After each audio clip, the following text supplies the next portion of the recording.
Welcome to my ethical presentation. Let's begin with defining what ethics is. It is about knowing the difference between what you have a right to do and what is right to do. This can get tricky when there's more than two in the dilemma. This is because people think they are right, and this may be from what their life experiences have been, what they've been taught, or what they have seen from their upbringing. So let's begin this little slideshow. Do ethical dilemmas make you do this? Do you avoid them at all costs? Is there a way that could stop you being the star of an Alfred Hitchcock movie as you scream yourself silly about dilemmas?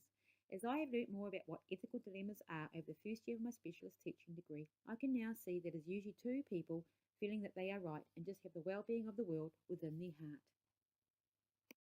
So as I stated, it is about two people, cultures, countries, factions, or anybody that has strong and innate beliefs, values, or views on what they believe is right. These people, countries, or cultures will believe that what they are doing is for the best at that very point of time. There are no baddies beating off the goodies. It is about right versus right in their own view. I would like to begin with a statement from O'Neill, 2007. To act morally, teachers need to be able to distinguish good and bad in the choices they make about their teaching practice, to persist in seeking out the good, be able to explain rationally the reasoning behind their choices, and to be aware how their personal choices contribute to a broader social and educational good. To support how to make choices, as there can be many grey areas for teachers, such as, do you take a child home in your car because their parents have failed to turn up? The Code of Ethics for Certified Teachers helps guide decision making when these situations arise. A code of ethics is usually a set of values and understandings that support teachers for working with whānau, children and clients. It also allows for how the teachers will represent their profession. The Code of Ethics for Certified Teachers 2017 states, we understand that families in whānau and the wider community trust us to guide their children and young people on their learning journey and to keep them safe. By acting with integrity and professionalism in all that we do, we maintain this trust and confidence. The kidda test says recognise the problem. I asked the previous sender if I could support a whānau with transition to school. Problem, teachers making a judgment about a child without consulting with whānau. The Code of Ethics 2017 states 2. Commitment to learners, 4.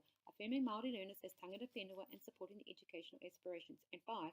Promoting inclusive practices to support the needs and abilities of all learners. The kidda test then asks us to identify or determine who is in the dilemma or problem. He calls them the actors. Ta-da! In this scenario, the actors were the three teachers from my previous teaching position and myself.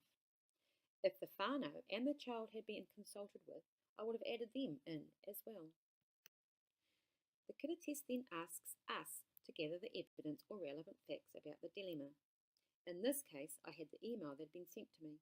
In the email, it was outlined that the child was doing well without my input, the teachers felt that he was improving since I had left, and the teachers wanted more information of what my visits would look like. The kidda test then asks us to apply the right versus right lens. As the Primes 2018 share, that this is when we must reflect on, is this ends-based, doing the greatest good for the most people? Is it rule-based, creating a standard?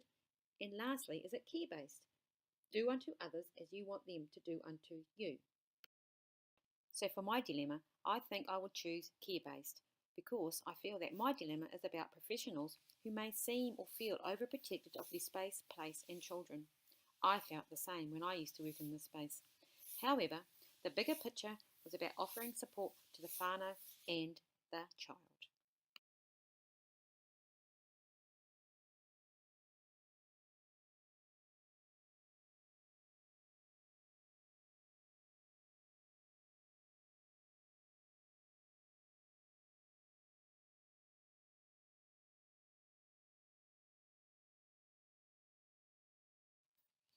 Right, once we have sorted out if there is a problem, who the actors are, gathering the evidence about the dilemma, looking at the dilemma to see whether it is a right versus right situation or a right versus wrong situation, we then begin the fun part of the kidda model.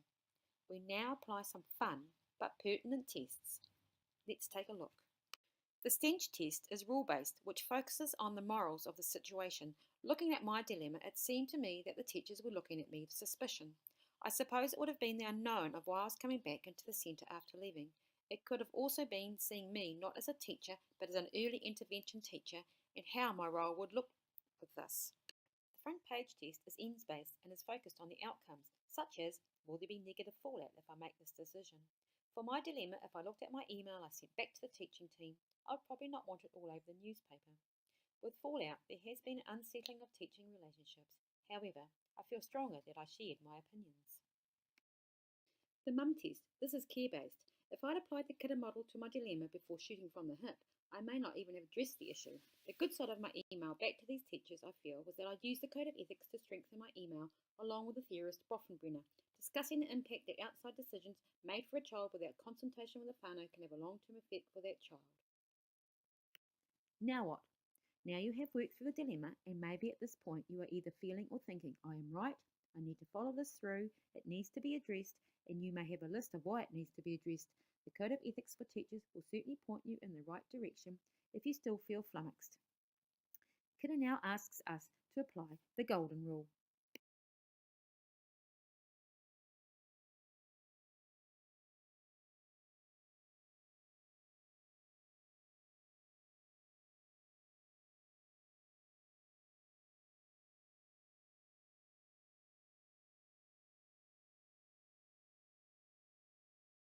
If you still feel like this after walking through the kidder model, it may need outside or professional help from a mediator.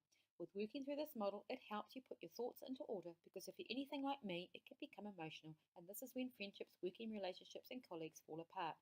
The kidder model helps to take a situation and apply a few simple and fun tests, which can allow you to see the dilemma from another perspective other than your own. The outcome for me was even though I felt good about my decision, I feel I've upset a professional relationship with the teachers at my previous centre.